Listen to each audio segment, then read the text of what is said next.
அதுக்கிட்ட போகிறது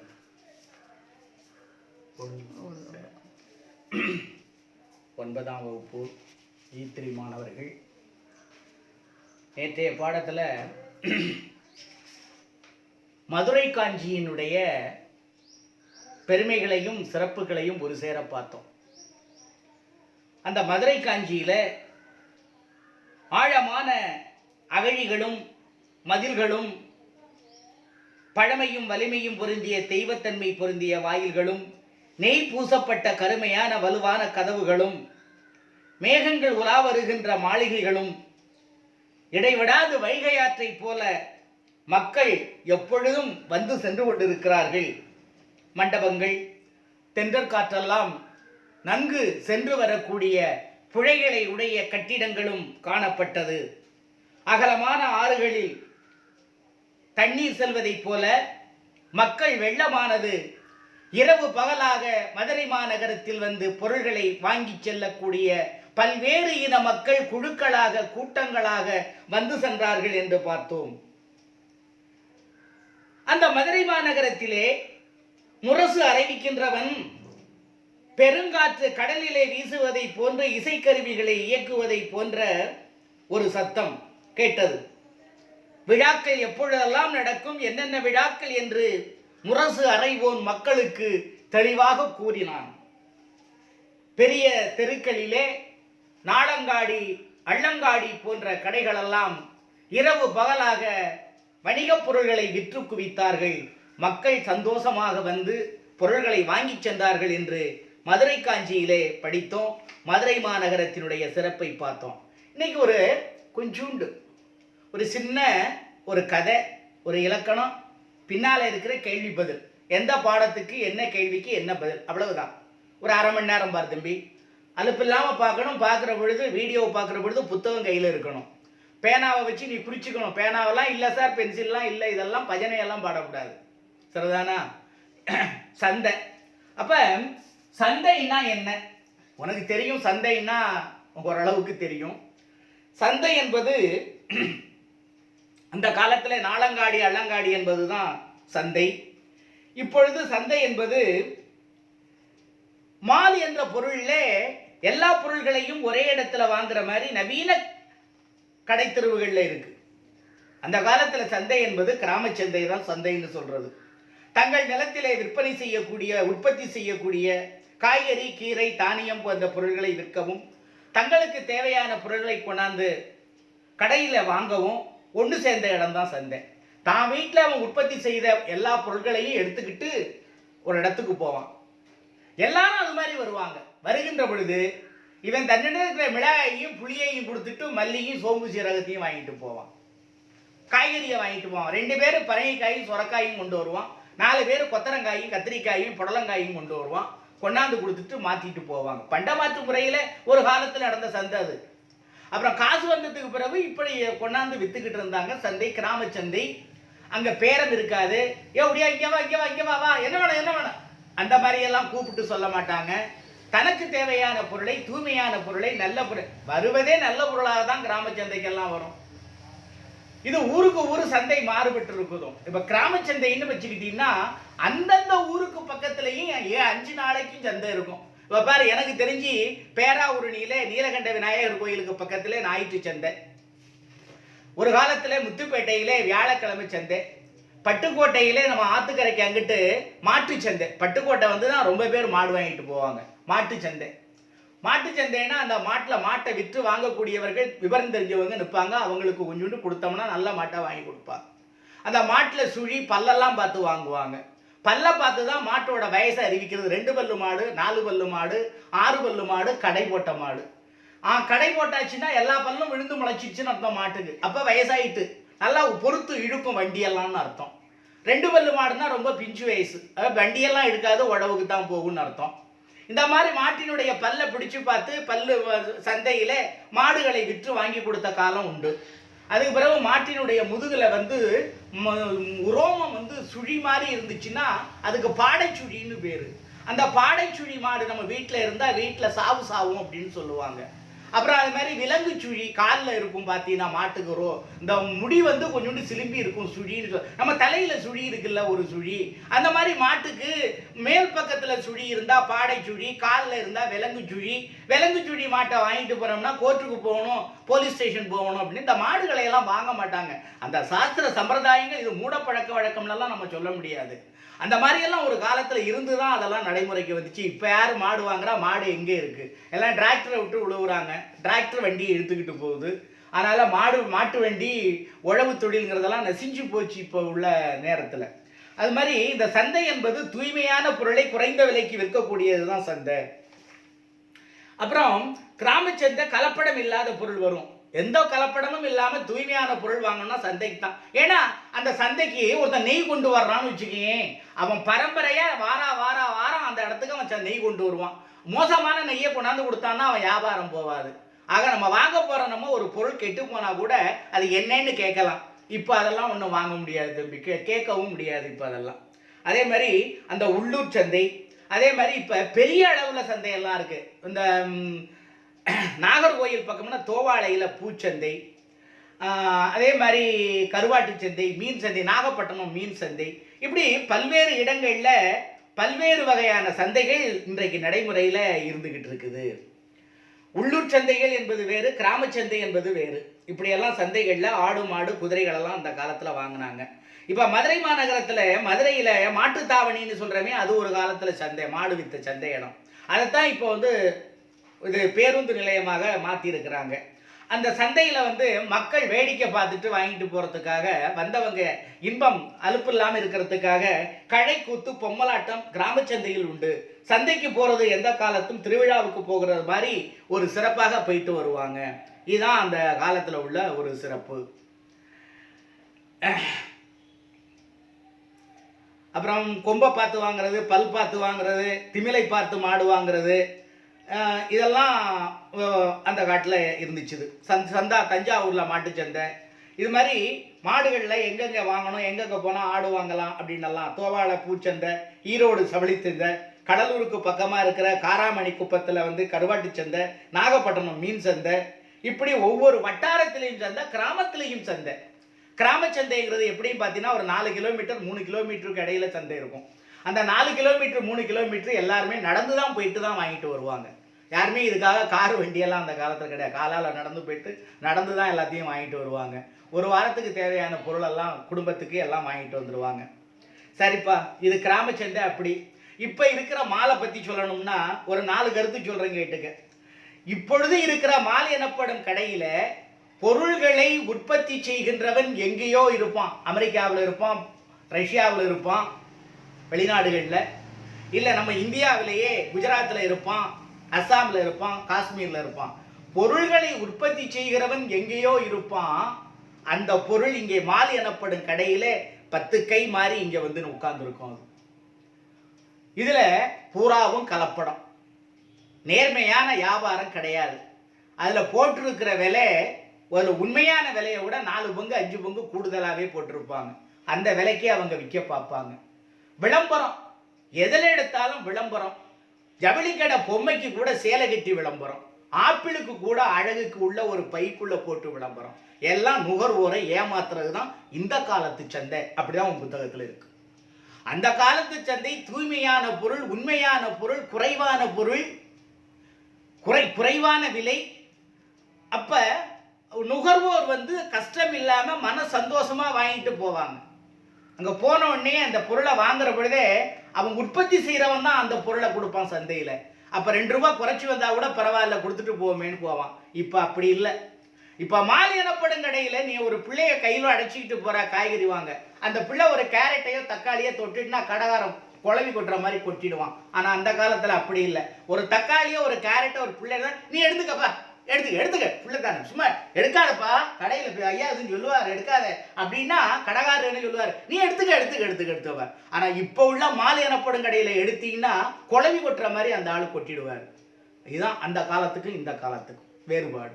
இப்ப வியாபாரத்துல வணிக நோக்கம் மட்டும்தான், லாப நோக்கம் மட்டும்தான். பொருள் எப்படி இருந்தாலும் பரவாயில்ல, விளம்பரம் தான் அதிகமா இருக்கும். நீ இப்பவே டிவியில பாரு, ஒரு ஏதோ ஒரு பேட்டரிக்கோ பெயிண்ட்டுக்கோ பார்த்தீங்கன்னா அந்த உலகத்தில் நடக்கிற அத்தனை மெகா தொடரும் சினிமாவும் அந்த இதுலேயே போயிடும், அவங்க விளம்பரத்துக்கே வந்துக்கிட்டு இருக்கும். அப்போ எத்தனை கோடி அந்த ஆளு கொடுக்குறாரு. அப்போ அவ்வளவு கோடியை கொடுத்துட்டு அவர் என்ன பெயிண்ட் பண்ணுறாரு அவரில்? அந்த பெயிண்ட் வாங்கி அடித்து நமக்கு எத்தனை நாளைக்கு அந்த வீட்டில் ஒட்டிக்கிட்டு இருக்கும்னு நினைக்கிறீங்க நீங்கள்? அதே மாதிரி தான் துணிமணிகளில் பார்த்தீங்கன்னா சில வேட்டிகளுக்கும் சில இதுக்கும் பார்த்தீங்கன்னா கோடிக்கணக்கான ரூபாய்க்கு மேலே விளம்பரத்தை டிவியில் அள்ளி கொட்டுறாங்களே, அந்த வேஷ்டி சேலை அந்த பொருள் எத்தனை நாளைக்கு நிற்கும்? அப்போ அவங்க விளம்பரத்துக்கு கொடுக்கறதெல்லாம் எதில் கொடுக்குறாங்க? நுகர்வோருடைய பொருளில் தானே விளம்பரம் கொடுக்குறாங்க. விளம்பரம் என்பது அளவுக்கு மீறி போகுது. போலியான பொருளுக்கு விளம்பரம். ஒரு பொருள் வாங்கினால் ஒரு பொருள் தருகிறேன் என்று நுகர்வோரை ஏமாற்றி வணிகம் செய்கிறார்கள். எப்படி ஒரு பொருள் வாங்கினா இன்னொரு பொருள் இலவசமாக கொடுக்கப்படும்? நம்மகிட்ட இருக்கிற அறிவை பயன்படுத்தி கொஞ்சம் சிந்திச்சு பாருங்க. ஒரு பொருள் வாங்கினால் இன்னொரு பொருள் இலவசம் அப்படின்னா அது எப்படி கொடுக்க முடியும்? ஒரு பொருளுக்கு உள்ள விலையை தான் நீ ரெண்டு பொருளை கொடுத்துட்டு ஒன்னா வாங்கிக்கிற. இதை அறியாத புரியாத மக்கள் இருக்கிறாங்களே, அது ஒன்றுக்கு ஒன்று இலவசம், அதை வாங்குன்னு சொல்றாங்க. எந்த பொருளையும் உற்பத்தி செய்த பொருளை இலவசமாக யாருக்கும் விற்க முடியாது. அதனுடைய உற்பத்தி செலவு அதுக்கு மேலே லாபம் வைத்துதான் விற்க முடியும். ஒருத்தர் ஒரு பொருள் வாங்கினால் இன்னொரு பொருள் இலவசம்னா அந்த ரெண்டு பொருளுக்கு உள்ள விலையை தான் நம்மகிட்ட முன்னாடியே அவர் வாங்கிட்டாருன்னு அர்த்தம். நம்ம புரியாம போய் ஏமாந்துடக்கூடாது. அந்த மாதிரி எந்த ஒரு பொருள் இலவசம் இலவசம் இலவசம், தள்ளுபடி தள்ளுபடி, செய்கால் இல்லை செய்கால் இல்லை சேதாரம் இல்லைன்னு நகைக்கடை விளம்பரம் வருமா?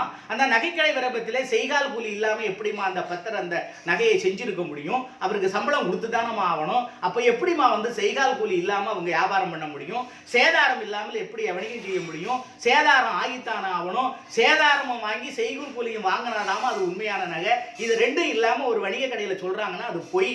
அது வேற ஏதோ ஒரு தப்பு இருக்குன்னா நம்ம ஏமாந்துடக்கூடாது. இதெல்லாம் நுகர்வோரை ஏமாற்றுகின்ற உலகம் மால். அதான் உன் புத்தகத்தில் இருக்கு. இன்றைய மால் என சொல்லப்படுவது ஏமாற்றக்கூடிய கடை அப்படின்னு சொல்றாங்க. வெறும் விளம்பரத்தில் மட்டுமே இருக்கு. அதெல்லாம் கெமிக்கல் சார்ந்த போலியான உத்தரவாதம் இல்லாத பொருள் உற்பத்தி செய்கின்றவனை நாம் கண்ணால் பார்க்க முடியாது. அது எத்தனை கை மாறி என்ன விலைக்கு வந்திருக்குன்னு சொல்ல முடியாது. இதுதான் சந்தையினுடைய விவரம். இந்த முக்கிய கருத்தை கேட்டுக்கணும். அந்த காலத்தில் உற்பத்தி செய்கிறவன் நேராக பொருளை சந்தைக்கு கொண்டுக்கிட்டு வந்தான். உண்மையான பொருளை கொடுத்தான். விலை மலிவாக இருந்துச்சு, கலப்படம் இல்லாமல் இருந்துச்சு. அண்ணன் தம்பி என்று பேசி உறவு முறையிலே அடைத்து கொண்டு வந்தான். அந்த பொருள் வாங்குகின்றவர்களுக்கும் கொடுக்கின்றவர்களுக்கும் இடையே வணிகம் சிறப்பாக நடைபெற்றது. இப்பொழுது உள்ள வணிகம் சிறப்பற்ற வணிகம், விளம்பர உலகம். எல்லாமே விளம்பரம், எதிலும் விளம்பரம். ஒன்று கொடுத்தால் ஒன்று இலவசம் என்று நுகர்வோரை ஏமாற்றும் விளம்பரம். தவணை முறையில் பொருள்களை தருகிறேன் என்று சொல்லக்கூடிய ஏமாற்று விளம்பரம். விளம்பரத்தின் அடிப்படையிலும் மக்களையும் நுகர்வோரையும் ஏமாற்றுகின்ற விளம்பரத்திலேயுமே இன்றைய வணிகம் மால் எனப்படக்கூடிய வணிகம் நடைபெற்றுக் கொண்டிருக்கிறது என்று நீ தேர்வில் எழுது.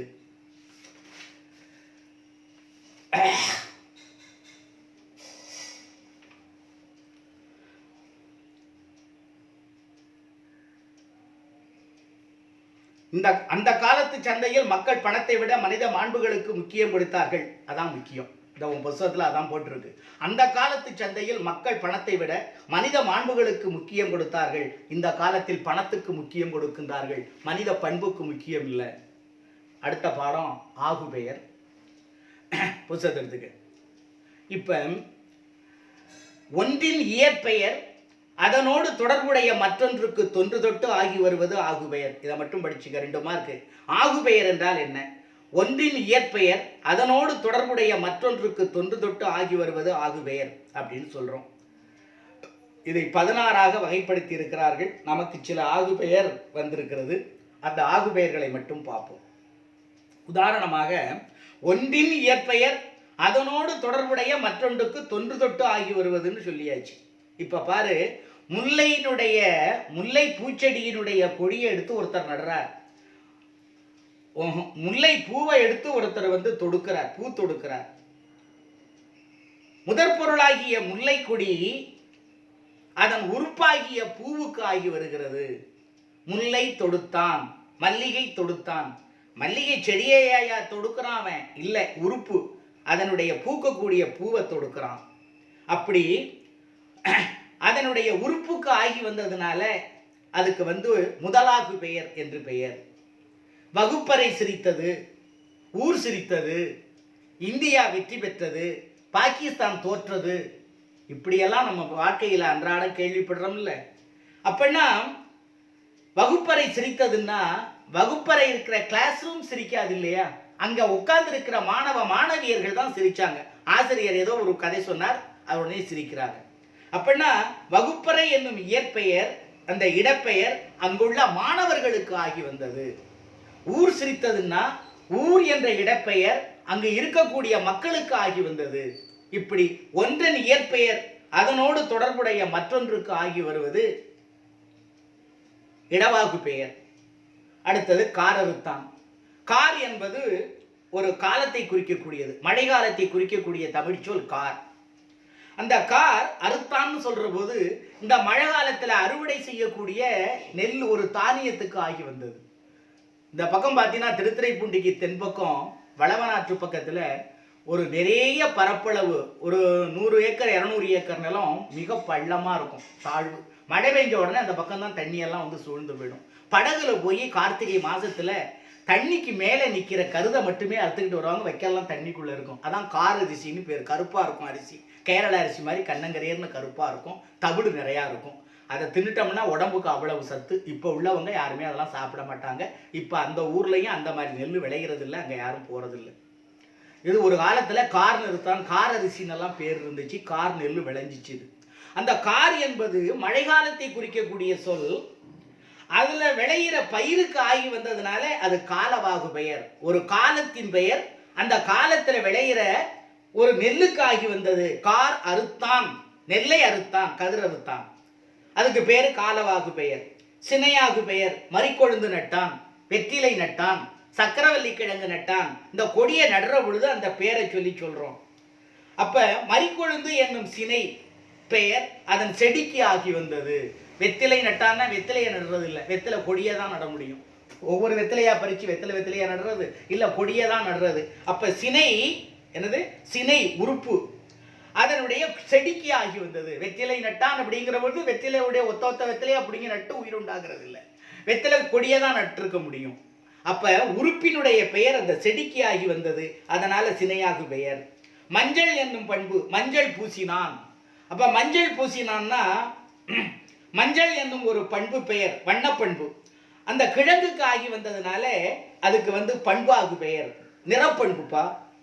அடுத்தது வற்றல் தின்றான், தொழிலாகு பெயர். வற்றல் என்னும் தொழில் பெயர் உணவுப் பொருளுக்கு ஆகி வந்ததுனால அதுக்கு தொழிலாகு பெயர் என்று பெயர். அடுத்தது பைங்கூழ் வளர்ந்தது. பைங்கூழ்னா சின்ன செடின்னு அர்த்தம். அது வளர்ந்ததுன்னு சொல்றான்.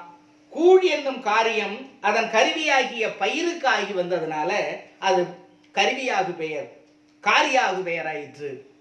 அறிஞர் அண்ணாவை படித்திருக்கின்றேன். அண்ணாவை படித்திருக்கின்றேன்னா அண்ணாவை படிக்க முடியாது, அண்ணாதுரை எழுதிய நூல்களைத்தான் படிக்க முடியும். அண்ணா என்னும் கருத்தாவினுடைய பெயர் அவர் இயற்றிய நூலுக்கு ஆகி வந்தது. அண்ணாவை படிச்சிருக்கிறேன், பாரதியை படிச்சுட்டேனா, மூவா படிச்சிருக்கேன், நிறைய படிச்சிருக்கேன். நான் மூவா படிச்சிருக்கேன்னா மூவாவை படிச்சேன்னா மூவாவை எப்படி படிக்க முடியும்? மூவா எழுதிய நூல்களை படித்திருக்கின்றேன் அல்லவா, அதற்கு பொருளாகி வரும். ஆகவே மூவாவை படித்திருக்கிறேன், அண்ணாவை படித்திருக்கிறேன், பாரதிதாசனை படித்திருக்கிறேன் என்று சொல்லுகின்ற பொழுது அவர்கள் எழுதிய நூலுக்கு ஆகி வருகின்றது. எனவே அது கருத்தாகு பெயர் என்றா பெயராயிற்று. ஒன்று பெற்றால் ஒளிமயம் என்று சொல்லுகிறார்கள். விளம்பரம் அரசாங்கம் பண்ணுது. அப்படின்னா என்ன அர்த்தம்? ஒன்று என்பது நம்பர், எண்ணல் அளவை, எண் பெயர், எண் 1 2 3 அது ஒரு இது எண். அது அப்போ ஒன்று பெற்றால் ஒளிமயம் என்று அதுக்கு பக்கத்தில் எழுதுறாங்க. அப்படின்னா அது என்ன பண்ணுது? ஒன்று என்பது அங்கே பெறக்கூடிய குழந்தை, ஒரு தாய் பெறக்கூடிய முதல் குழந்தைக்கு அதை ஒன்று என்று சொல்லுகின்றோம். அப்ப அந்த அது வந்து நம்பர்னு சொல்லிட்டோம்னா 1 2 3 என்பது நம்பர், எண்ணுன்னு சொல்லிட்டோம். அப்ப அது எண்ணல் என்று சொல்லக்கூடிய எண் என்று சொல்லக்கூடிய எண் பெயர் அந்த எண்ணுக்கு தொடர்புடைய ஒரு குழந்தைக்கு ஆகி வருகிறது. ஒன்று என்பதற்கு பக்கத்துல பெற்றால்னு வந்துருது. ஒன்று பெற்றால் ஒளிமயம் என்று சொல்லுகின்ற பொழுது ஒன்று என்று சொல்லக்கூடிய எண் பெயர் ஒரு குழந்தைக்கு ஆகி வந்துருது. பெற்றால் என்றால் ஒரு குழந்தை இல்லையா? அப்போ ஒன்று என்ற எண் பெயர் குழந்தைக்கு ஆகி வந்ததுனால அதுக்கு என்னன்னு பேர்னா எண்ணல் அளவை ஆகு பெயர். நம்பர் 2 அப்படின்னு சொல்றோம், நம்பர் 3 அப்படின்னு சொல்றோம், எண்ணுகின்றோம். அதனால அது எண்ணல் அளவை ஆகு பெயர் ஆயிற்று. எடுத்தல் அளவை ஆகு பெயர் என்று சொல்றோம். எடுத்தல்னா நிறுத்தல். கடைக்கு போறோம், 3 மூட்டையில வெல்லம் பிரிச்சிருக்குது. நம்ம போய் என்ன சொல்றோம்? ஐயா 1 கிலோ கொடுங்க அப்படின்னு கையை அப்படின்னு ஐயா 1 கிலோ கொடுங்கய்யா அப்படிங்கிறோம். நம்ம வெள்ளம்னே சொல்லலை, 1 கிலோ கொடுங்கன்னு சொல்கிறோம். கையை மட்டும் நீட்டுறோம். 3 மூட்டை வெள்ளை மூட்டை இருக்குது, ஒன்று கருப்பு, ஒன்று வெள்ளை, ஒன்று செவ்வல் கலர் இருக்குது. நம்ம ஏதோ ஒரு கையை நீட்டி ஐயா இதில் 1 கிலோ கொடுங்கய்யா அப்படின்னு சொல்கிறோம். அப்படின்னா அந்த எடுத்தல் அது நிறுத்து கொடுக்கறது இல்லைங்களா? நிறுத்து கொடுக்கறத எடுத்தல்னு சொல்கிறோம். ஆகவே அது எடுத்தல் அளவை ஆகு பெயர். அது என்ன ஆகுது அப்படின்னு கேட்டால் அந்த அளவையினுடைய பொருளுக்கு ஆகி வந்துச்சு. அப்போ 1 கிலோ கொடுங்கன்னா அவன் கிலோவை நமக்கு கொடுக்கல, நம்ம விரல் நீட்டின பொருளை எல்லாவா நிறுத்து கொடுக்குறாரு கடைக்காரர் நமக்கு.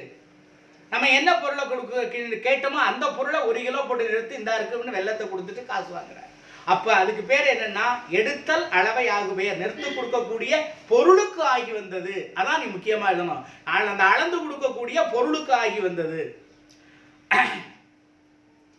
பால்காரர் வந்து பால் அடிக்கிறாரு, வந்து விக்கி சத்தம் போடுறாரு. நம்ம போய் ஐயா 1 லிட்டர் ஊற்றுங்க, இதில் 1/2 லிட்டர் ஊற்றுங்க, இதில் 1 லிட்டர் ஊற்றுங்க அப்படின்னு சொல்கிறோம். அப்போ அந்த லிட்டரை ஊற்றுங்கன்னா கோவளையவா எடுத்து போடுறாரு நம்மண்ட. இல்லையே 1 லிட்டர் ஊற்றுங்க, நான் 1/2 லிட்டர் ஊற்றுங்க அப்படின்னு சொன்னோம்னாக்க அவர் அதில் உள்ள பால் அளந்து கொடுக்கிறார். அந்த பொருளுக்கு ஆகி வருகிறது. அது முகத்தல் அளவைன்னு பேரு. லிட்டர் நிறுத்து அளந்து வாங்குற பொருளுக்கு முகத்தல் அளவைன்னு உனக்கு பேரு. அப்ப அது முகத்தல் அளவை ஆகு பெயர்.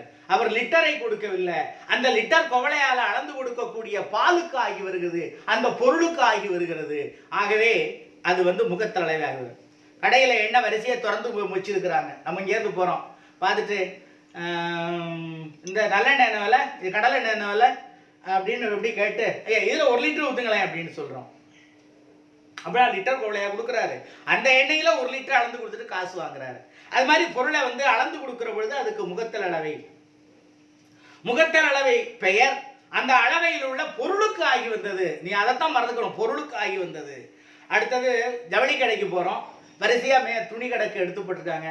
இது என்ன விலை 200, இது என்ன விலை 150, இது என்ன விலை நல்லா இருக்கு பரவாயில்ல ஐயா 1.5 மீட்டர் கொடுங்களேன், இதுல 2 மீட்டர் கொடுங்க அப்படின்னு சொல்றோம். மீட்டர்னா அந்த அளவுகோலை எடுத்து நம்மகிட்ட கொடுக்குறாரு அவரு இல்லையே. அவர் என்ன பண்றாரு, அந்த துணியில 1.5 மீட்டரை வெட்டி கிடிச்சு துணியை நம்மகிட்ட கொடுக்குறாரு. அதுல 2 மீட்டர் அளந்து துணியை வெட்டி நம்மகிட்ட கொடுக்குறாரு. நம்ம கேட்டது 2 மீட்டர் 1.5 மீட்டர், 1.5 மீட்டருக்கு ஒரு துணியை கிழிச்சு கொடுக்குறாரு, 2 மீட்டருக்கும் ஒரு துணியை கிழிச்சு நம்மகிட்ட கொடுக்குறாரு. அப்படின்னா நீட்டி அளக்கும் நீட்டர் அளவை பெயர் அந்த அளவை உள்ள பொருளுக்கு ஆகி வந்தது, துணிக்கு ஆகி வந்தது. அதெல்லாம் பார்த்துக்கணும். எப்படி என்ன சொல்றோம்னாலாம் கேட்டுக்கணும், புத்தகத்தெல்லாம் படிச்சுக்கணும். சந்தேகம் கேட்டால் சொல்லுவானா தெரியுதா? இதுக்கு நீட்டல் அளவை ஆகு பெயர் அப்படின்னு நம்ம பொருளாகு பெயர், இடவாகு பெயர், காலவாகு பெயர், சினையாகு பெயர், பண்பாகு பெயர், தொழிலாகு பெயர், கருவியாகு பெயர், காரியாகு பெயர், கருத்தா ஆகு பெயர், எண்ணளவை ஆகு பெயர், எடுத்தளவை ஆகு பெயர், முகத்தளவை ஆகு பெயர், நீட்டளவை ஆகு பெயர் என்று ஆகு பெயருடைய வகைகளை நாம பார்க்கிறோம். இதனுடைய படிச்சுக்கிட்டு இதனுடைய விளக்கங்களை நாளைக்கு அடுத்த வகுப்பு வர்ற பொழுது புரியலைன்னா கேட்கணும். தம்பி இப்போ நீ என்ன பண்ற, புத்தகத்தை எடுத்துக்க, கையில் நீ என்ன கைடு எதுவும் பயன்படுத்தினாலும் அந்த கைடை எடுத்து வச்சுக்கோ பக்கத்தில், சரிதானா? பேனா பென்சில் எடுத்து வச்சுக்க. நான் சொல்கிற பொழுது என்ன கேள்விக்கு என்ன பதில் எந்த பக்கத்துலன்னு தான் நான் சொல்லுவேன். நீ அந்த கேள்விக்கு அந்த பக்கத்தில் அதை டிக் பண்ணிக்கிட்டு படிச்சுக்கணும். புரியலைன்னா நான் மறுபடியும் நீ கேட்கணும், சரிதானா? நான் மறுபடியும் பதில் பூரா சொல்ல முடியாது. இப்போ 3-4 நாளாக நம்ம நடத்தி இருக்கிற பதிலை திருப்பி 1 செகண்ட் ரிப்பீட் பண்ணுறதுக்கு நேரம் இல்லை. நீ படிச்சுட்டு புரியலைன்னா நீ என்னை கேட்டுக்க, நல்லா கேட்டுக்க, 100 வாட்டி கூட கேட்கலாம். நான் உடனே நீ எந்த இடத்துல கேட்டியான்னு நான் சொல்லுவேன். இப்போ பாரு, பக்கம் 202 எடுத்துக்க தம்பி, புத்தகத்தை பிறட்டு 202 எடுத்தியா? 1வது கேள்வி மோகன் சிங் ஜப்பானியர் இ. 2வது கேள்வி சொல்லும் பொருளும் பொருந்தி உள்ளது எது? அள்ளல் சேரு இ. இளங்கமுகு செய்கோலம் இலக்கண குறிப்பு தருக. அள்ளல் பண்புத்தொகை வினைத்தொகை. 4 நச்சிலை வேல் கோக்கோதை நாடு, நல்யானை கோக்கிள்ளி நாடு. இந்த ரெண்டுக்கும் சேர்ந்த இலக்கண குறிப்பு என்ன, இலக்கணம் என்ன அப்படின்னு கேட்டா, நச்சிலை வேல் கோக்கோதை நாடு சேர நாடு, நல்யானை கோக்கிள்ளி நாடு சோழ நாடு. அப்பனா இ சேர நாடு சோழ நாடு அதுக்கு உள்ள விட. வெறிகமை கழனியுள் உழுனர் வெள்ளமே, இந்த அடி உணர்த்தும் பொருள் யாது? இந்த அடி உணர்த்தக்கூடிய பொருள் மனமும் கமழும் வயலில் உழவர் வெள்ளமாய் உழுதிருந்தனர். ஆ அதான் சரியான விட. 6 இந்திய தேசிய இராணுவப்படை தலைவராக இருந்த தில்லான் இந்திய தேசிய இராணுவத்தின் இதயமும் ஆன்மாவும் தமிழர்கள்தான் என்று கூறினார். காரணம், இந்திய தேசிய இராணுவத்துக்கு வலு சேர்த்த பெருமைக்கு உரியவர்கள் தமிழர்கள். இதுல 4 கேள்வி கொடுத்துருக்கு. 1வது கேள்வியே சரியா, 1வது விடையே சரியான விட. அந்த கூற்றும் சரி, காரணமும் சரி. அந்த தில்லான் சொன்னது ரைட்டு தான். அப்போ ஆ விட தான் சரியான விட. குருவினா இந்திய தேசிய இராணுவத்தில் குறிப்பிடத்தக்க தமிழர்கள் வீரர்கள் யாவர்? அந்த கேள்விக்குரிய பதில் வந்து 253ஆம் பக்கத்தில் இருக்குப்பா. 253ஆம் பக்கத்தில் இருக்கு. புக் பேங்கில் 184 இருக்கு. புஸ்தகத்தையும் விரிச்சுக்க 184 இருக்கு. தாய்நாட்டுக்காக உழைக்க விரும்பினால் எந்த பணியை தேர்ந்தெடுப்பீர்னு இருக்கு. அது வந்து காவல்துறை இராணுவத்தில் நம்ம வந்து இருக்கணும் அப்படின்னு சொல்றது. அது 253ஆம் பக்கம் நோட்ஸில் கோனாரை பார்த்து அதுக்கு சரியா படிச்சுக்க. மதுரை காஞ்சி பெயர் காரணத்தை குறிப்பிடு. நூல்வெளி மதுரை காஞ்சியில நூல்வெளி எப்படி? மதுரை காஞ்சியில புஸ்தகத்தை எடுத்துக்க, அதுல நூல்வெளியை படிச்சுக்க. 4 உங்கள் ஊரில் உற்பத்தியாகும் பொருளையும் சந்தையில் காணும் பொருள்களையும் ஒப்பிட்டு எழுதுக. நம்ம என்ன ஒப்பிட்டு எழுதுறது? இப்பதான் சொன்னமே, நம்ம ஊர்ல உள்ள உற்பத்தியாகும் பொருள் வேளாண்மை செய்யக்கூடிய அனைத்து பொருளும் நம்ம உற்பத்தி ஆகுது. சந்தையில காணும் பொருள் வந்து துணிமணி, போக்குவரத்து, ஊசியிலிருந்து வீட்டு தட்டுமுட்டு ஜாமான்கள் வரை எல்லாமே சந்தையில் விற்கும். ரெண்டாம் அதெல்லாம் வெளியில எங்கேயோ செய்யறது, அதை உற்பத்தி செய்யறவன் யாருன்னே தெரியாது. அதான் இப்ப சொன்ன பத்தியா, அதுக்கு விலையும் யாரோ எங்கேயோ போடுற விலை, அவன் லாபம் வச்சு வியாபாரத்தை இங்க பண்றான். ஆனா சந்தையில வந்து உள்ளூர் வணிகத்துல உள்ளவங்க தான் வீட்டுல உற்பத்தி பண்ற பொருளை கொண்டாந்து குறைச்ச விலைக்கு உண்மையான பொருளை கொடுக்குறாங்க. அதை வந்து உனக்கு சரியா எழுத தெரியலைன்னா புத்தகத்துல பறந்து இருக்கு அந்த செய்தி. 288ஆம் பக்கம் கோனார்ல பாரு, அது சுருக்கமா இருக்கும். கருக்கொண்ட பச்சை பாம்பு எதற்கு ஓமையாக கூறப்பட்டுள்ளது?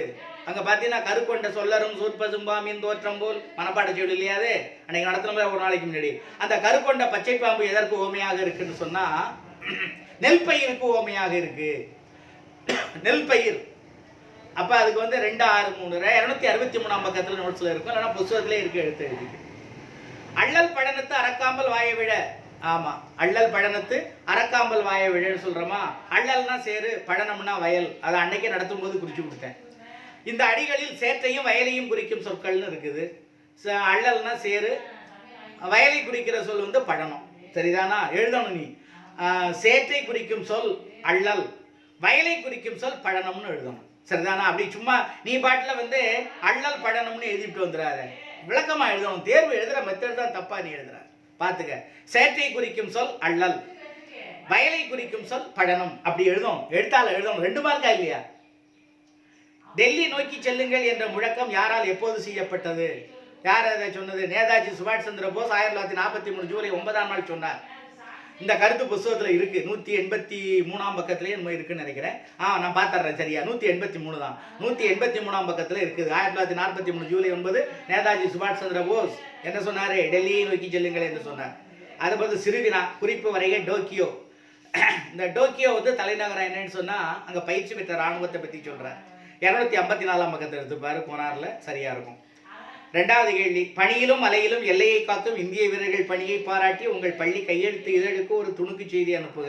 ஆமா, நம்ம மலைப்பகுதியில பணியில இந்த எல்லை ஓரத்துல எல்லாம் இந்திய வீரர்கள் இருக்கிறாங்களே, அவங்களுடைய பணியை பாராட்டி ஒரு துணுக்கு எழுதுறதுன்னா அது கொஞ்சம் கஷ்டம். நீ எழுதுறது 254ஆம் பக்கத்துல கோனார்ல பார்த்து படிச்சுக்க. மாகால் எடுத்த முன்னீர் போல இடஞ்சுற்றி பொருள் விளக்கம் சொல்லுங்க. ஆமா, மாகால்னா நம்ம சொன்னது, மாகால் என்பது ஒரு வரி கேள்வி. மதுரை காஞ்சியில வருது. கடல்ல வந்து ஒரு பெரிய சத்தம் கேட்குது அப்படின்னு சொல்றோம். மாகால் அப்படிங்கிறது. அந்த சத்தம் எதுக்கு கேட்குது அப்படின்னு சொன்னோம்னாக்க, விழா பற்றிய முரசறைவருடைய முழக்கம் பெருங்காற்று புகுந்த கடல் ஒலி போல் கூறுகிறது அப்படின்னு போட்டிருக்கு. அதை மதுரை காஞ்சியில அந்த மாகால்ங்கிற வார்த்தை வருது. முன்னீர்ங்கிறது கடலை சொல்றான். 282ல கோனார்ல இருக்கு. இடஞ்சுட்டி பொருள் விளக்கவெல்லாம் நீ கத்துக்கணும். வயாம இதையே சொல்லிக்கிட்டு இருக்க முடியாது. பார்த்துக்க. முரசு கொட்டுதல். தற்குறிப்பேற்றணியை எடுத்துக்காட்டுடன் விளக்குக. 275ஆம் பக்கத்தில் கோனாரில் பார்த்துக்க. தற்குறிப்பேற்றணி இருக்கு. சேர சோழ பாண்டிய நாட்டு வளங்கள் 300,000 வழி விளக்குக. இது கொஞ்சம் கூடப்பா. சேர நாட்டு வளம், சோழ நாட்டு, பாண்டிய நாட்டு 3 நாட்டினுடைய வளங்களை எல்லாம் தொகுத்து நம்ம எழுதணும். அப்போ அதை கொஞ்சம் புத்தகத்தை பார்த்து படிச்சுக்க. இல்லைன்னா உன் புத்தகத்தில் பின்னால் இருக்கு பற்றியா, அதை படிச்சுக்க. அந்த கரெக்டாக 300,000 கீழே பின்னாடி இருக்கிறத படிச்சுக்க. இல்லைன்னா நோட்ஸை பார்த்துக்க. 2 இடத்துலையும் படிச்சுக்கலாம். ஏமாங்காத நாட்டில் எவையெல்லாம் ஆயிரக்கணக்கில் இருப்பதாக திருத்தக்க தேவர் கூறுகிறார் அப்படின்னு இருக்குது. அதுவும் வந்து புத்தகத்திலே நீ படிச்சுக்கலாம். அதுக்கு ஓடி போய் நோட்ஸ் எல்லாம் தேவை. நடத்தும் போதே சொன்னல என்னென்னலாம் ஆயிரத்தில் இருக்கு அப்படின்னு சொல்லி.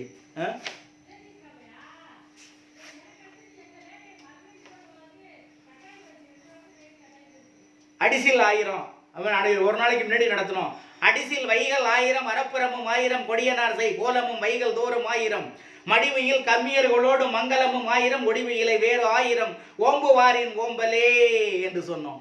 அடிசிச்சாலைகள் 1000, வரியில்லாத இறையிலி நிலங்கள் 1000, பெண்கள் அலங்காரம் செய்யக்கூடிய இடங்கள் 1000, கம்மியர்கள் தொழிலாளர்கள் 1000, அங்க நடக்கக்கூடிய திருமணங்கள் 1000, அந்த நாட்டை பாதுகாக்கக்கூடிய காவலர்கள் 1000 என்று சொன்னோம். அன்னைக்கு அந்த கேள்வியை கேட்டிருக்கிறாங்க. அதுக்கு எழுதிக்க பதிலாதான் இதெல்லாம் 1000 ஏமாங்காத நாட்டில் பார்த்துக்க. பண்பாகு பெயர் தொழிலாகு பெயர். இப்பதான் சொன்னேன் தம்பி, பண்பாகு பெயர்னா பண்பை உணர்த்தக்கூடியது பண்பு பெயர். மஞ்சள் பூசினான் பண்பாகு பெயர். மஞ்சள் என்னும் பண்பு அந்த வண்ணத்தில் உள்ள கிழங்குக்கு ஆகி வந்தது அப்படின்னு இப்ப சொன்னேன். அடுத்தது என்ன கேட்கிறான் உனக்கு? தொழிலாகு பெயர்கிறான், வற்றல் தின்றான். வற்றல் என்னும் தொழிற்பெயர் வற்றிய உணவுப் பொருளுக்கு ஆகி வந்தது, எழுதிக்க. அடுத்தது நெடுவினா.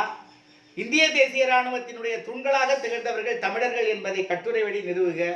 இதை இந்த பாடத்தை பூராவும் சுருக்கி எழுதணும் தம்பி, நோட்ஸில் படிச்சுக்காத. 254 ஏமாங்காத நாட்டு வளம் குறித்து வர்ணனைகளை நம் ஊரின் வளங்களோடு ஒப்பிட்டு எழுதுக. புத்தகத்தில் 187 இருக்கு. நம்ம நாட்டு வளத்தோட ஒப்பிட்டு எழுதணுங்கிற பொழுது நீ 265 நோட்ஸை படிச்சுக்க. எங்கள் ஊர் சந்தை என்னும் தலைப்பில் நாளைக்கு செய்தி எழுதுக.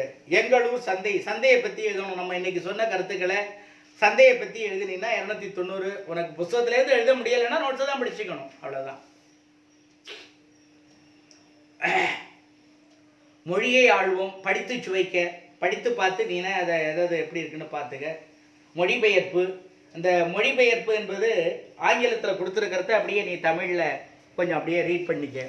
உனக்கு தெரிஞ்சது தானே, இங்கிலீஷ் மீடியம் படிக்கிற நீ தனியாக, தமிழ் தான் உனக்கு, ஆங்கிலம் தான் தண்ணி பட்ட பாடாச்சே, கிரகிருன்னு படிச்சுக்குவா. அதனால் படிச்சுக்காத.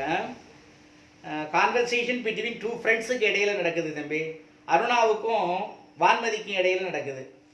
அருணா என்ன சொல்கிறாரு? Hi Vanmathi, it's great to see you after a long time அப்படிங்கிறார். ஹாய் வான்மதி, நீண்ட நாட்களுக்கு பின் உன்னை நான் பார்க்கிறேன். வான்மதி என்ன சொல்லலாம்? It's great seeing you. How long has it been? It must be more than 6 months.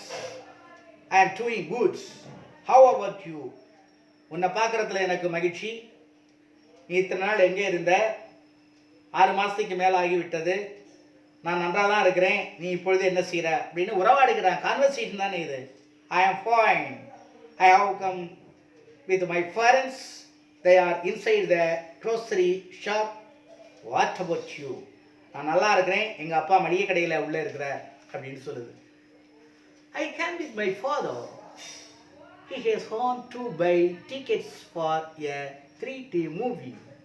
நான் என் அப்பாவோட வந்திருக்கிறேன். இங்கே 3 பிம்ம திரைப்படத்திற்கான அனுமதி சீட்டு டிக்கெட் வாங்க போயிருக்காரு எங்கள் அப்பா அப்படின்னு சொல்லுது. Which movies? என்ன படம்?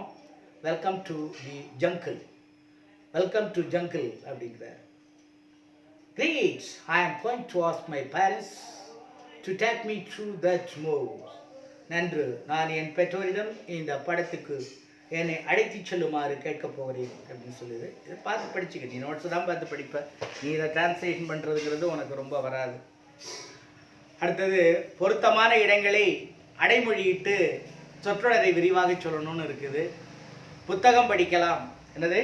புத்தகம் படிக்கலாம். விளையாடுவது நன்று. நல்ல புத்தகம் படிக்கலாம். நாளும் நல்ல புத்தகம் படிக்கலாம் அப்படின்ட்டு இருக்குது.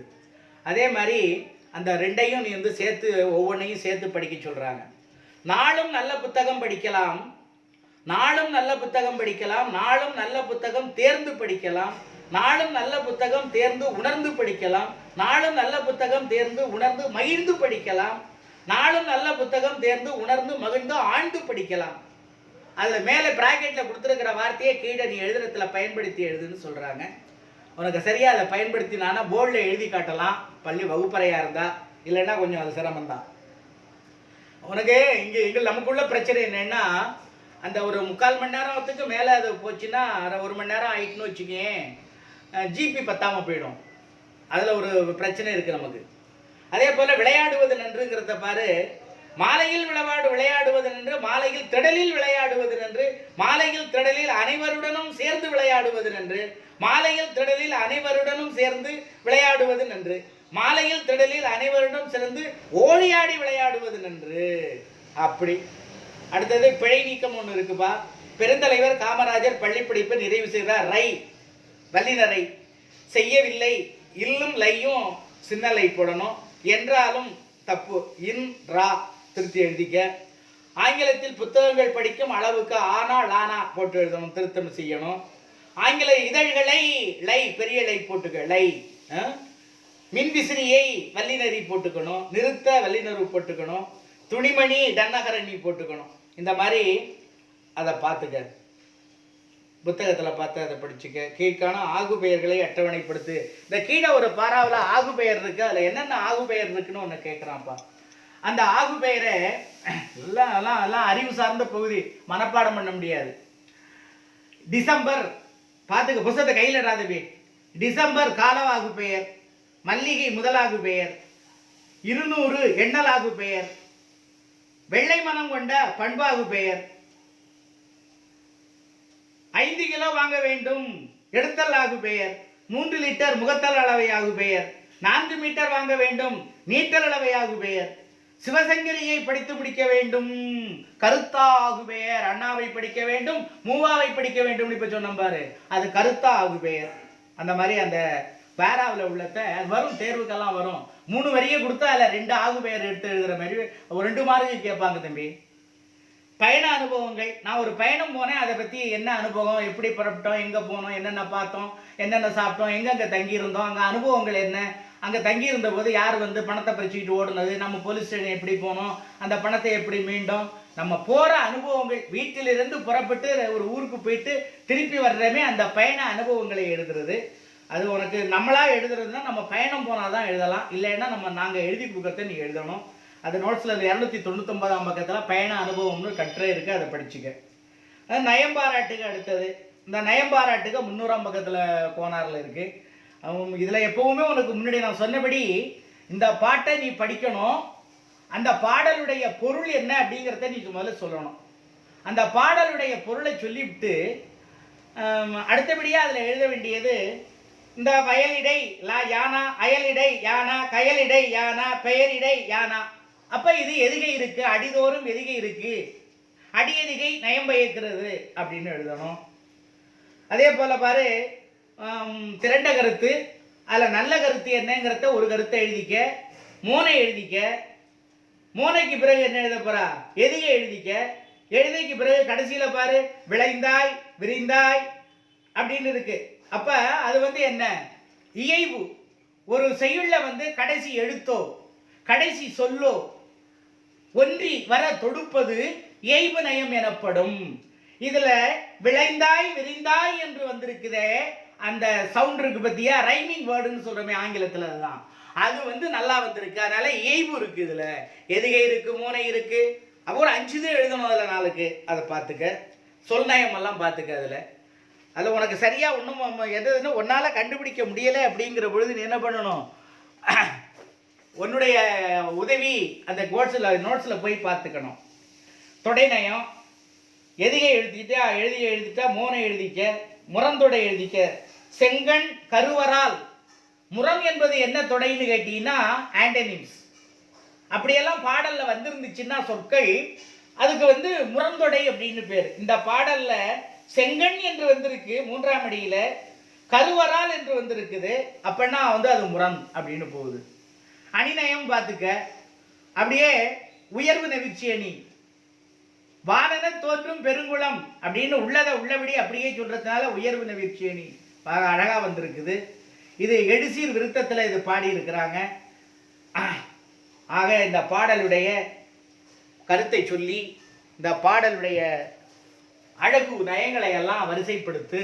புரியலைன்னா கைடை பாரு, அப்படி இல்லைன்னா என்ன கேளு. என்ன சார் இதில் என்னென்ன நயங்கள் சார் இருக்கு, இன்னொரு வாட்டி இதை நடத்துங்க சார், சொல்லுங்க சார் அப்படின்னா நம்ம சொல்லிடலாம். அடுத்தது பண்பு தொகைகளை இட்டு நிறுத்து. கீழே ஒரு பண்பு தொகை கொடுத்து ஒரு பாரா இருக்கு. மானாமதுரை ஓர் அழகமான மூதூர் பேரூர், நீண்ட வயல்களும் சிற்றோடைகளும். அடுத்தது எங்கும் செந்தாமரை, கதிரவனின் பேரொளி, சோலை பைங்கிளி, இன்னோசை கேட்போரை பேரின்பமடைய செய்கிறது. இந்த பிராக்கெட்ல இருக்கக்கூடிய பண்பு தொகையை ஒரு 3 பண்பு தொகையை 3 கோட்டில் இடுற மாதிரி இந்த கேள்வியை கேட்டு அந்த 2 6 மார்க் கேள்வியில இது வந்துடும். சில சமயங்கள்ல 2 பண்பு தொகை கூட கொடுத்துருப்பாங்க. நீ எழுத வேண்டியது 3 பண்பு தொகையா இருக்கும். அப்ப 3 பண்பு தொகையை எழுதுறதுக்கு 5 பண்பு தொகை கொடுத்துருந்தா 2 கூட இருக்கும். அப்ப எதை போடுறதுன்னு உனக்கு ஒரு குழப்பம் வரும். இதை நல்லா படிச்சுக்க, ஊன்றி படிச்சுக்க. அப்புறம் ஒரு வட்டம் கொடுத்து ஒரு தமிழ்ல எழுத்துக்கள்லாம் எழுதி புதிய எழுத்துக்களை உண்டாக்குன்னு இருக்கு. நீ ஏன் அந்த எழுத்துக்களை எல்லாம் சேர்த்து பாரு. காவண்ணா ஒரு இடத்துல இருக்கு, அதுக்கு பக்கத்துல காவண்ணாவோட என்னென்ன சேர்க்கலாம்? இல் சேர்க்கலாம். இல் சேர்த்தீங்கன்னா கால், இந்த இல் பக்கத்துல இருக்குல்ல, கால், காலை, காவல், காம்பு, காதல், கல், கலை, கம்பு, கதி, புகழ், புத்தி, புதன், வலை, வத்தல், நிறைய சொற்கள் உண்டாக்கலாம். நீனா பேனாவை எடுத்து சும்மா உட்கார்ந்துருக்க நேரத்துல இந்த இதுக்குள்ள உள்ள எழுத்தை பயன்படுத்தி என்னென்ன சொற்களை எல்லாம் நம்ம உண்டு பண்ணலாம் அப்படின்னு நீனே சிந்திச்சு பாரு, சரியா வரும். காட்சியை கண்டு கவிஞர் எழுது, உன்னால அதுக்கு எழுத முடியாது. கொஞ்சம் திறமை உள்ள பையன் இருக்கிறான். ஒரு 22 பேப்பர்ல ஒரு 10 பேப்பர் திருத்திருக்கிறேனே, அதுலயே ஒரு 2-3 பையன் நல்லா தமிழ் எழுதியிருக்கிறான். அவங்கெல்லாம் அந்த காட்சியை கண்டு கவிஞர் எழுதலாம், எழுதி பார்க்கலாம். சும்மா கொஞ்சம் கொஞ்சம் எழுதிப்பாரு, சரியா வரும். 10ஆவதுல நம்மளா எழுதலாம், சரிதானா? அதனால அந்த கவிதையா எழுதிப்பாரு. அப்படி எழுத தெரியலைன்னா ஏதோ ஒரு கைட்ல இருந்து பார்த்து எழுதிக்க. அகராதிகள் காண்க. ஈகை, ஈகைன்னா கொடை, கற்பகம் அப்படின்னு எழுதிக்க. அடுத்தது குறும்பு. குறும்புன்னா என்ன? பாலை நிலம், ஒரு குறுநில மன்னன், பகைவர். கோன்னா அரசன், தலைவன் அப்படின்னு எழுதிக்க. புகழ், புகழ்னா என்ன? புகழ்னா 4. புகழ் என்பது இருப்பிடம், துணை, பற்றுக்கோடு, தஞ்சம் அப்படின்னு அர்த்தம். மொயம்பு, மொயம்புன்னா என்ன அர்த்தம்? மொயம்புங்கிறதே ஒரு மாதிரியா இருக்கு. தோல்வலி, பலம், அதுதான் மொயம்பு என்பது. கொஞ்சம் கடினமான வார்த்தை அது. உன்னுடைய நோட்ஸில் ஏதாவது கைடில் கொடுத்துருந்தா அதையும் பார்த்து படிச்சுக்க. இருக்கும், நோட்ஸ்ல எல்லாம் இல்லாமல் இருக்காது. சமூகத்திற்கு எனது பணிகள், இது ரொம்ப முக்கியப்பா. சமூகத்திற்கு எனது பணிகள்னு சொல்லி, குப்பைகளை குப்பை தொட்டியில் போடுவேன், தண்ணீர் வீணாவதை எங்கு கண்டாலும் தடுப்பேன், மழைநீர் சேகரிப்பின் இன்றியமையாவை நான் வலியுறுத்துவேன்னு 3 எழுதி காமிச்சிருக்கிறாங்க. நீ ஒரு 3 எழுதணும்னு இருக்கிறாங்க. பரீட்சையில இந்த எழுதி காமிச்சதை கொடுக்க மாட்டாங்க. மொத்தமா 5 கோடு கொடுப்பாங்க. 5 கோட்லையும் நீ தான் 5 எழுதணும். இப்ப 3 கோட்ல உள்ளதை நீ படிச்சுக்குவேன். பாக்கி இருக்கிற 2-3 கோட்டுக்கு என்ன சொல்றது? அரசு நல திட்டப்பணிகளை எடுத்து சொல்வேன். அரசாங்கம் மக்கள் நல திட்டங்கள் பணிகளை ஏதாவது சொன்னிச்சுன்னா அதை நான் மக்களுக்கு எடுத்து சொல்வேன். கல்வியில் பின்தங்கிய பையன்களுக்கு நான் உதவுவேன். எங்க வீட்டுக்கு பக்கத்து வீட்டுல 2 பையன் இருக்கிறான், மார்க் ரொம்ப குறைச்சு வாங்குறான். அவனுக்கு நான் இங்க வா, புத்தகத்தை எடுத்து வாடா, நான் கணக்கு சொல்லி தாரேன்னு சொல்லி கொடுப்பேன்.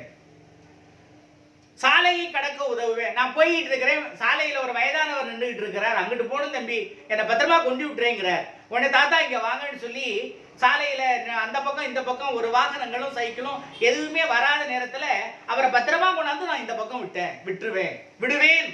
நீ விடுறியோ விடலையோ அது வேற, நம்ம விட மாட்டோம், நம்ம வேலையை பார்த்துட்டு வந்துருவோம். ஆனா பரீட்சைக்கு நம்ம விடுவோம்னு எழுது. இனிமே நீ அது மாதிரி யாரும் என்ன பத்திரமா அழைச்சு கொண்டாந்து விடு. வங்கிக்கு போறோம், அஞ்சல் நிலையத்துக்கு போறோம். ஐயா வங்கிக்கு போற பொழுது, சார் இந்த ஃபார்ம் ஃபில்அப் பண்ணி கொடுங்களா சித்த அப்படின்னா, நான் கொஞ்சம் அவசரமா போகணும் அப்படின்னு சொல்லாத, இங்க கொண்டாங்க நான் ஃபில்அப் பண்ணி தரேன்னு சொல்லி அதை எழுதி கொடு. அவர் தெரியாம தானே உதவி கேட்க வர்றாரு, பார்த்துக்க. இன்னொன்று, வங்கிக்கு போற போது பார்த்தீங்கன்னா இன்னமும் வெள்ளை சட்டையும் நல்ல பேண்ட்டும் போட்டுருக்கிற அரசியல்வாதி, நல்ல ஆபீஸ்ல இருக்கிறவங்க, நல்ல பெரியவங்க கூட பேனா கொண்டுகிட்டு வர மாட்டாங்க ஐயா. நான் பல நாள் பார்த்துட்டேன். நம்ம கிட்ட தான் பேனா வாங்கி பேனா கொடுங்களேன் பாரு. சரி நம்ம கொடுத்தோம்னா அதை உடனே அவர் திருப்பி கொடுக்க மாட்டார். அதை தப்பா எழுதி அடிச்சுக்கிட்டே உட்காந்துக்கிட்டு இருப்பார். நமக்கு அதுக்குள்ள அங்கே டோக்கன் நம்ம கூப்பிட்டுருவாங்க. நம்ம டோக்கன் வாங்க போனோம்னா இவர் எழுதி விட்டு பேனாவை கொண்டு வீட்டுக்கு போயிடுவார். நம்ம பேனா இல்லாம தான் திரும்பி வரணும். இவ்வளவு நாகரிக காலத்திலையும் இவ்வளவு வளமான காலத்திலையும் வங்கிகளுக்கு போற பொழுது பேனா கொண்டுகிட்டாம போறது என்ன நியாயம்? ஏன் இதை படிச்சவங்க, தெரிஞ்சவங்க, விவரமானவங்க கூட சும்மா கையை வெளியிட்டு வர்றாங்களே, அங்க போய் அடுத்தவங்க கிட்ட கேட்டு வாங்கினா அவங்களுக்கு எவ்வளவு இம்சையா இருக்கு. இனிமே நம்ம எல்லாரும் வங்கிக்கு போற போது, அஞ்சல் நிலையம் போற பொழுது கண்டிப்பா பேனா கையில் எடுத்துக்கிட்டு போறோம். அங்க போய் ஒருத்தர் அதை வாங்கினோம்னா அவர் கொடுக்க தயாரா இருக்காரு, நம்ம திரும்பி கொடுக்க தயாரா இல்லை. நம்ம திரும்பி கொடுக்கறதுக்குள்ள அவருக்கு அவசரமா போக வேண்டியா இருக்கு, பேனாவை விட்டுட்டு போயிடுறாரு, அங்க போய் திட்டிட்டு போறாரு. தயவு செய்து வங்கிக்கு போற போது கண்டிப்பா பேனா நம்ம கொண்டுகிட்டே போகணும். அந்த அரசினுடைய நலத்திட்ட பணிகள் பார்த்தீங்களா தம்பி? பார்த்துக்கிடுங்க. அப்புறம் கலைச்சொல் அறிவோம்னு இருக்கு பத்தியா, இதுவே 2 மார்க்குக்கு வருது. இப்போ வந்துச்சு உங்களுக்கு. அப்போ அதை படிச்சிட்டோம்னா 4 பாடத்தில் 2 மார்க் வாங்கலாம்ல. சும்மா தானே இருக்கிற அந்த நேரத்தில் சொல்லி எடுத்து புத்தகத்தை பாரியா.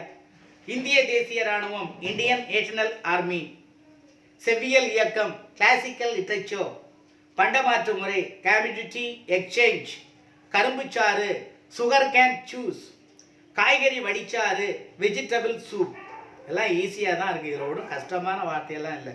இதை படிச்சுட்டு ஒரு திருப்பம் எழுதிப்பாரு. எழுதி பார்த்தீங்கன்னா வந்துடும், மறக்காமல் இருக்குது. சின்ன பிள்ளை தானே. இப்போ எனக்கெல்லாம் மறந்து போயிடும் என்ன பார்த்தோம் எடுத்தோம்னு. நான் முன்னாடி படித்ததை தான் நினைவுபடுத்திக்கணும். இப்போ நீ சின்ன பிள்ளை இப்போ படிச்சீங்கன்னா கண்டிப்பாக மனசில் இருக்கும். படி இதையெல்லாம். அறிவை விருத்தி செய். உங்ககிட்ட இருக்கிற அறிவை விருத்தி செய்வதற்கு இது என்ன பண்ணணும் தெரியாது. அறிவை விருத்தி செய்யணும்னா தம்பி புத்தகங்கள் நிறையா படிக்கணும் ஐயா. நிறைய புத்தகங்கள் படிச்சுக்கிட்டே இருந்தோம்னா நம்ம அறிவு பெருகிக்கிட்டே இருக்கும். ஆகாயத்துக்கு அடுத்த வீடு அப்படின்னு ஒரு புத்தகம் இருக்கு. யாரு? மூனா மேத்தா எழுதுனது. கிடைச்சிச்சுன்னா வாங்கி படி. தமிழ் பழமொழிகள் ரொம்ப முக்கியம். தமிழ்ல என்னென்ன பழமொழிகள் இருக்குன்னு தெரிஞ்சுக்கணும். ஹீவா ஜெகநாதன் எழுதின புத்தகம். போனீங்கன்னா நூல் நிலையத்தில் கேட்டு வாங்கி படிச்சு பார்த்துட்டு வச்சுட்டு வந்துரு. எடுத்துக்கிட்டு வந்துடாது, அட்டையை பிச்சுக்கிட்டு வந்துடாது. இருட்டு எனக்கு பிடிக்கும், அன்றாட வாழ்வில் அறிவியல், தமிழ்ச்செல்வன் எழுதினது. அந்த கதையை படிச்சு பாரு. இந்த மாதிரி நல்ல நூல்கள் யார் எழுதின ஆசிரியருடைய பேரும் புத்தகத்தின் பேரும் வந்திருக்கு. அப்போ அந்த கதையை நம்ம நூல் நிலையத்துக்கு போகிறபோது படிக்கலாம். எங்கேயாவது புத்தக கண்காட்சி எல்லாம் நடத்துனாங்கன்னா அப்போ போகிற பொழுது இந்த புத்தகத்திலேருந்து இதையெல்லாம் கையில் எழுதிக்கிட்டு போய் தாளில் இதில் ஏதாவது 1-2 நூல்களை மட்டும் வாங்கிட்டு வரலாம். எல்லா நூல்களையும் எப்பவுமே நம்ம வாங்கிட முடியாது. விலை அதிகமாக இருக்கும், பணம் இல்லாமல் இருக்கலாம். அப்பா கிட்ட அதுக்காக சண்டை போடக்கூடாது. ஒரு புத்தக கண்காட்சிக்கு போகிற பொழுது 1 நூல் 2 நூல் வாங்கினாலே போதும். அப்படியே நூல்கள்லாம் வாங்கி சேர்த்தோம்னா நம்ம இப்போ ஓய்வாக இருக்கிற பொழுதெல்லாம் படிப்பதற்கு அது ரொம்ப நல்ல வழி. நேரம் தான் கிடைக்கல படிக்கிறதுக்கு. எனக்கெல்லாம் புத்தகங்கள் நிறையா இருக்குது, என்ன பண்ணுறது. அதனால் இந்த பாடம் அவ்வளவுதான் தம்பி. இதில் சந்தை ஒரு கேள்வி. கண்டிப்பாக சந்தை என்ன, சந்தையில் என்ன கேள்வி கேட்பாங்கன்னா இன்றைய அந்த கால சந்தைக்கும் இன்றைய சந்தைக்கும் உள்ள வேறுபாடு கேட்பாங்க. மால் எனப்படும் இன்றைய சந்தைக்கு உள்ள வேறுபாடு கண்டிப்பாக கேட்பாங்கப்பா. அந்த மாலை பற்றி நல்லா எழுது, நல்லா தாக்கி எழுது அதை. ஆமாம், எங்களூர் சந்தை என்னும் தலைப்பில் செய்தி ஒன்றை தருகன்னு கேட்டிருக்கு. சந்தையை படிச்சுக்க.